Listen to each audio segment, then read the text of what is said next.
Hey, welcome back everybody, and say hi to my daughter Lily. Let me focus on you there.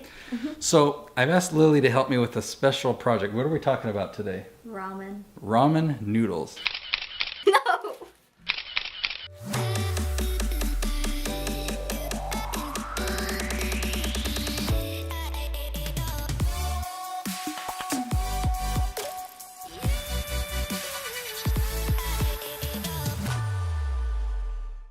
All right, so what have you got there? Ramen. What flavor is it? A lot. A lot of mix. You mixed them all together? So my wife Christina took the kids to the store and let them pick out a snack, and you guys picked out some ramen? Yeah. What flavor is your favorite? We've got shrimp. we've got shrimp, we've got beef, and we've got chicken. So let's what's in? It's actually not shrimp, it's shrimp flavor. Oh. With other natural flavors. So let's dive in and see what's actually in ramen noodles. And then we'll dive in and we'll see what each of these things are. Alright, so I'm gonna just read off the stuff that we don't know if it's food or not, and then we'll go do some research. Okay. We'll find out if it's food. So there is some things in here that's food, like flour, palm oil, salt. We're familiar with those things. Here's some, I guess, chicken fat. We know what that is. Citric acid. Here's some things. We've got disodium guanylate, disodium inosinate, disodium succinate. That's what's in here. Dried leek flake. That sounds more like food, but I don't know if it sounds good. Dried leek flake. Got egg white, garlic powder. We've got hydrolyzed corn and soy protein. Hydrolyzed, do they add water? I don't know. Hydro. Lactose, that's some type of sugar. Maltodextrin, I've heard of that. Don't know what it is. Natural flavor. No, Sounds that's natural. super specific. It sounds natural, but I think that there's like 1,000 different things that could mean. Potassium carbonate. Potassium chloride. Okay, I know this one. Powdered chicken. I don't know if that includes the feathers and the beak and whatnot, but they powder the chicken. And then we've got shrimp powder. So that's important, I mean, to make it shrimp flavor. Does this sound delicious? It is delicious. Yes. Okay, it's delicious. But it doesn't sound delicious. Sodium alginate. It's got another nate. Potassium carbonate. Sodium trilophosphate. Succinic acid. And TBHQ. So What does that stand for? let's go find out. All right. Okay. All right. So let's look these up. You grab the ingredients. Okay. And let's, what's the first crazy ingredient? Let's start down here with the disodium. You tell me what it says. Disodium Guanylate. Disodium guanylate. Okay, it says, let's see, it's a fairly expensive additive. Let's see, it's produced from dried seaweed. Okay. It's often added to instant noodles, potato chips, and other snacks. Okay, disodium guanylate is not safe for babies under 12 weeks. So you gotta wait till they're 12 weeks old before you start feeding them ramen. Or people with gout, they can metabolize into purines. The typical amounts in foods are generally too low to produce any significant side effects. What happens if we click on side effects? That's cool. The acceptable daily intake is not determined. They're again children under 12 weeks old. Okay, here's side effects. Asthmatic people should avoid it, and they should be avoided by people suffering from gout. They're generally produced from yeast, but partly also from fish. They are not suitable for vegans and vegetarians. All right, so now we know a little bit. We don't feed it to babies under 12 weeks. Let's go on to the next ingredient. Disodium incinate. Okay, it can be obtained from bacterial fermentation of sugars. It's usually prepared from animal sources.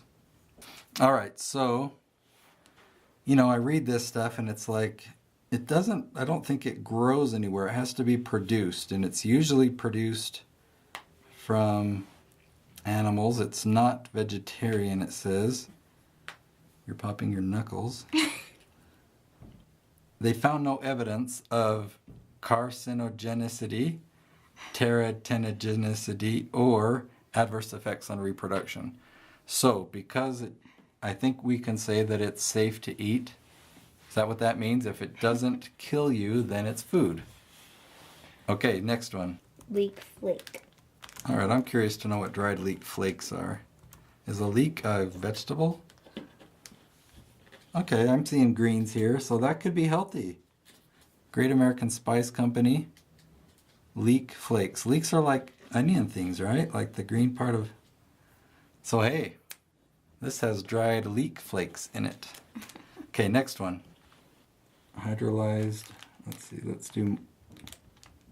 So everybody say hi to Joseph. Come stand in front of the camera just for a second. Say hi. It's blurry on you. Sorry about that. It's focused on my face, I can tell. All right, now you can go ahead and step aside. He'll be in another episode with me. Okay, now can you touch this? Oh, it's on Lily's face. That'll work. Okay, so what's the next ingredient, Lily? Let's take a look at... Sodium alginate. What's this disodium succinate? That sounds very similar, but it doesn't sound very friendly. Ooh, Succinate. CH4, C4H4, Na2O4. Succinate. It's all right. This is gonna be a fun video. Okay, so this is disodium succinate. It looks just like that. It's a chemical, and do we want it in our food? Shh. Ooh, let's go to safety and hazards. Uh-oh. Oh boy.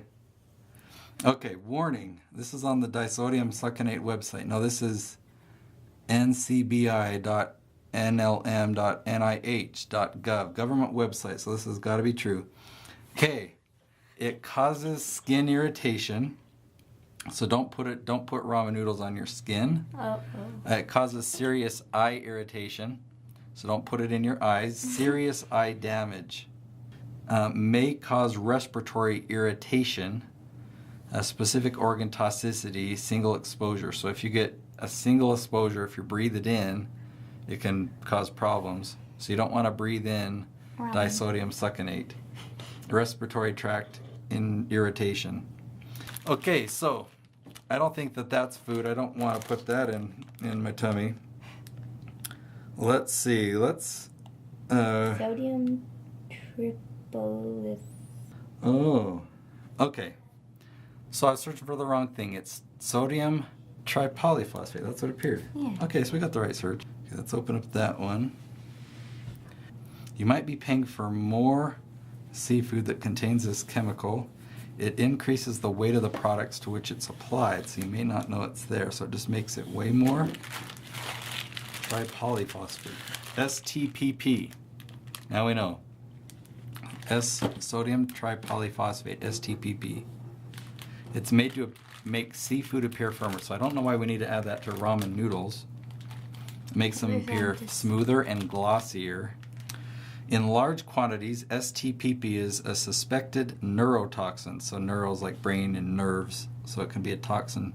And it's a registered pesticide and known air contaminant in the state of California. So if you're in Utah, it's safe. But if you're in California, it's known as an air contaminant and pesticide. All right, let's see.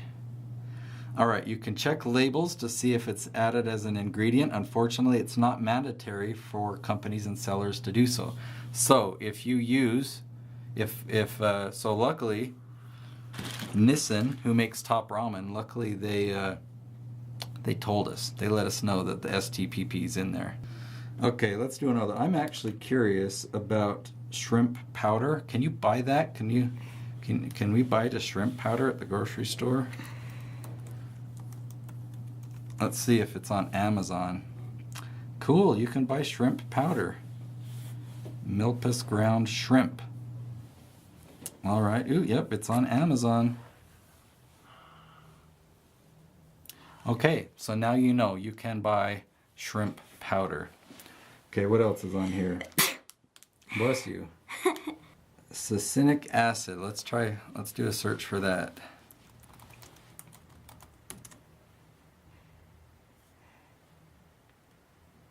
All right, it comes from the word amber, so I guess it's amber in color. In living organisms, it takes the form of an anion. Succinate, we've heard that before. All right, I don't understand any of this stuff. I should, I'm a human biology major. It can exist in the mitochondrial matrix and function in the cytoplasm. Okay, so that's what it is. What do we want to know? It's generally recognized as safe. It's used as an acidity regulator. It's also a flavoring agent, contributing a somewhat sour to the umami taste. It's also used to control acidity in pharmaceutical products. All right, are there any side effects or is it food? I don't know. There's a lot of chemistry here, so it does stuff in our cells. Effects on the heart. This is interesting. I'm reading, what I'm seeing in front of me is stuff from like organic chemistry that is bringing back scary, horrible memories. It's not, so in other words, this isn't something that you grow in your garden. All right, so how was that? Did you learn something about ramen noodles? Yeah. Do you feel better about eating it? What's that supposed to mean? Do you feel like, oh, this is good stuff? Not exactly. Do you like putting pesticides and stuff? A pesticide is something that kills bugs. Anyway, I don't think you should eat this. Are you going to keep eating this stuff? Maybe. So I haven't convinced her. I don't eat this stuff. I ate it a lot as a college student. But there you have it.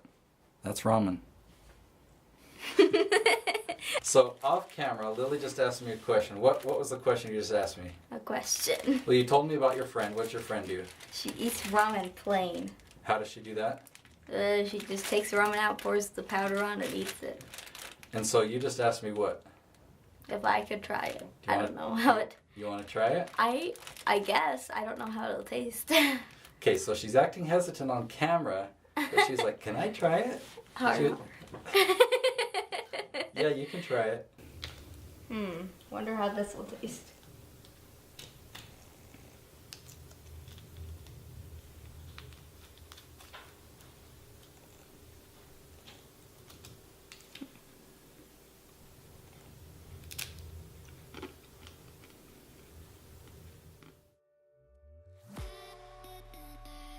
So did you have fun making this episode with me? Yeah, it was fun. Do you think people should subscribe Oh, yeah. or no? What if they didn't like this video? Well, too bad for them. They should subscribe anyway, because you're awesome. And what should they do about the comments? I don't know. You Say don't know that about- this video was You don't good. get to see YouTube comments, do you? Should they like the video? Definitely. Do I make lots of videos like this, or is this kind of unusual? I think it's unusual. It's very unusual. Bye, guys.